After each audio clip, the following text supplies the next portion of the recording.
गोकुल। नंद बाबा 75 वर्ष के हो गए थे महाराज, 75 वर्ष के नंद बाबा, लेकिन अभी तक कोई लाला नहीं भयो। अब जब लाला नहीं भयो तो एक दिन उन्होंने उनके गुरु को बुलाया, सांडिल्य मुनि आया। सांडिल्य मुनि आकर के कहने लगे कि नंद बाबा से, नंद बाबा कहे कि मैं 75 वर्ष को हो गए हो बाबा, पर मेरे अभी तो कोई लाला नहीं भयो, ऐसो कछु करो कि मेरे भी लाला हो जाए। सांडिल्य मुनि ने कहा कि चकाचक घुटवा करवा दो। बोले नाय कब करिए महाराज, यज्ञ करो, प्रतिष्ठा करो, हवन करो, जो चाहे वो कछु करो, पर मेरे घर लाला हो जाना चाहिए।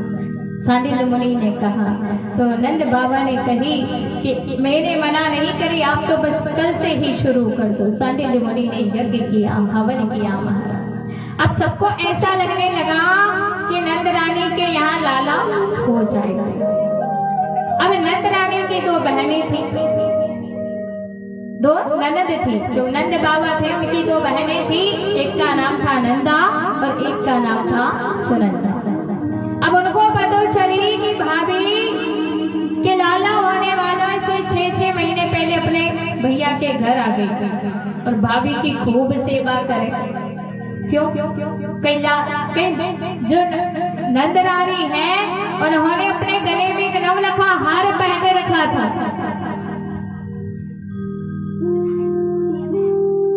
नवलखा हार जब पहने रखा था तो दोनों नंदों ने सोचा कि जो नवलखा हार है, यदि भाभी के लाला हो जाओ तो ये जो नवलखा हार है वो हमें मिलने वाला और कौन है मिलेगा। यानी ये 6-6 महीने पहले घर छोड़ करके आ गए, जबकि उनके घर में किसी बात की कोई कमी नहीं, लेकिन मन में सोच रही है यदि भाभी के लाला हो जाए तो ये जो नवलखा हार है वो हमें मिल जाए। यानी ये भाभी की खूब सेवा करे, खूब सेवा करेगा। भगवान कन्हैया ने अष्टमी तिथि के दिन अवतार लिया। अब एक दिन प्रातः काल 9वीं तिथि के दिन सुनंदा दौड़ी नंद रानी के महल में गई। रोज तो नंद रानी जल्दी जग जाया करती थी। बोले आज क्या बात है, आज जगी नहीं, जाकर के देख। अब जाकर के जैसे ही देखा तो नंद रानी अपने महल में सहन कर रही है। नंद रानी महल में सहन कर रही थी। पास में झीनी सी चादर ओढ़ के लाला लेटो है। अब सुनंदा पहले तो गई, जाकर के भगवान से प्रार्थना करने लगी, हे भगवान तूने अच्छी करी जो लाला हो गयो। पर झीनी सी चादर जो थी उसको हटाई और फिर ढक दी, फिर हटाई फिर ढक दी। क्यों? कहीं लाली हुई तो, लाली होने में कोई और तकलीफ तो ना है, पर जो गले में नवलखा हार था वो तो लाला होने पर ही मिले। यानी ये सुनंदा ने पहले 21 बार हरि शरणम का जाप किया और जाप करने के बाद फिर उसने धीरे सी चदरिया हटाई तो महाराज लाला देख पड़े। बोली कृष्ण कन्हैया लाल की।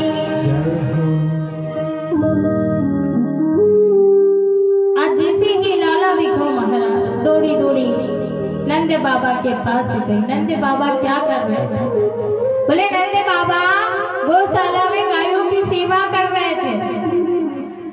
बोले गायों की सेवा करते करते क्या कह रहे थे कि ना जाने कब होगो, अभी तो हुआ नहीं, ना जाने कब होगो, अभी तो हुआ नहीं। इतने में सुनंदा पहुंची। सुनंदा ने कही भैया बधाई हो, बधाई हो, बधाई हो। बोले क्या बात की बधाई? बोले भैया आपने जो सब कछु करो, आज जो यज्ञ करवाए, प्रतिष्ठा करवाई, आज जो ब्राह्मण जिमाए, आज उन सबको फल आपके घर लाला भयो। जैसे ही नंद बाबा ने सुनी कि लाला भयो, सोई नंद बाबा 75 वर्ष के 16 वर्ष के हो गए, जाकर यमुना में डुबकी लगाई। 108 पीली पीताम्बरी पहनी, हमने पीले पीले वस्त्र पहने थे ना कल, इसी प्रकार नंद बाबा ने यमुना में जाकर के 108 डुबकी लगाई, पीली पीताम्बरी पहनी, पीलो पटका डालो, माथे पे चंदन लगायो, आंखन में काजल लगायो और ब्रजवासी से बोले कि लइयो रे छोरा दर्पण में कैसो लगो। बोले एकदम दुल्हे दूल्हे जैसे लग रहे हो। बोले आज नहीं सजेंगे तो कब सजेंगे, आज तो हमें सजनो पड़ेगी, क्योंकि लाला भयो है 75 वर्ष की उम्र में लाला भयो है नंद बाबा। अब वहां पर जितने भी ब्रजवासी थे सब दौड़ दौड़ कर आ रहे हैं और मैया यशोदा को बधाई दे रहे हैं। आज मैया यशोदा को कह रहे हैं मैया बधाई हो लाला भयो है। अभी क्या कर रहे हैं कि वहां पे सब धूमधाम से लाला का जन्मोत्सव मना रहे थे। उसी समय क्या हुआ कि एक मैया श्रृंगार कर रही थी। बोले आज तो सबने सजना पड़ेगी, आज नहीं सजेंगे तो कब सजेंगे। बोले एक मैया श्रृंगार कर रही थी। श्रृंगार कैसे कर रही थी? बोले जब 95 वर्ष की वो बुढ़िया मैया, बोले अपनी शादी को जोड़ा निकालो और पहन लो, और पहन करके उन्होंने जैसे ही श्रृंगार करने लगी, आंखों की चीज होठों पे, होठों की चीज आंखों पे। 95 वर्ष की मैया दिखता कब था वहां। बोले आज नहीं सजेंगे तो कब सजेंगे। अब वो मैया श्रृंगार करके बढ़िया यशोदा मैया के महल में पहुंची, और यशोदा मैया के महल में जैसे ही जाकर के देखती है तो क्या देखती है? बोले वहां पर जितने भी ब्रजवासी हैं, जितने भी ब्रजवासी सब उन्होंने क्या किया? बोले आज लाला भयो है, सबको बधाई दे रहे हैं। और एक बड़ी सी परात ली, वह परात में माखन के गोले बनाए, माखन और मिश्री मिलाकर 250-250 ग्राम के। अब सब कह रहे हैं कि बधाई हो वही सब गा रहे नंद घर आनंद भयो जय कन्हैया लाल की। और वो जो माखन के गोले हैं सब एक दूसरे पर फेंक रहे हैं माखन। अब वही एक बुढ़िया मैया आ गई 95 वर्ष की। अब उनके भगवान की कृपा से एक दांत भी ना, अब दांत भी नहीं, इतने में ब्रजवासी ने क्या किया? वो गोला उठाया,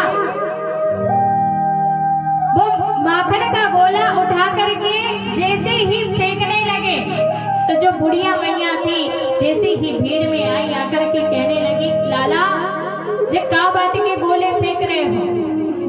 बोले बुढ़िया मैया आपको पता नहीं कि का बात के गोले फेंक रहे हैं। इतने में एक ब्रजवासी ने जोर से गोला मारा,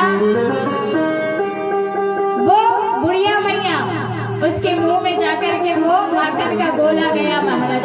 दांत ही नहीं तो रुके कहां से, सोई सीधे पेट में चला गया, कहीं इधर उधर भी लग गए। पहले तो वह बहुत जोर से हंसी, फिर पूछा ए लाला हो जे का भयो है, कायो हल्ला गल्ला मचा रहे हो, काय शोर मचा रहे हो? कहने लगे कि तो तेरो मुंह मीठो हो गयो, तब भी तो पतो ना चली कि का भयो है। बोले नंद रानी के लाला भयो।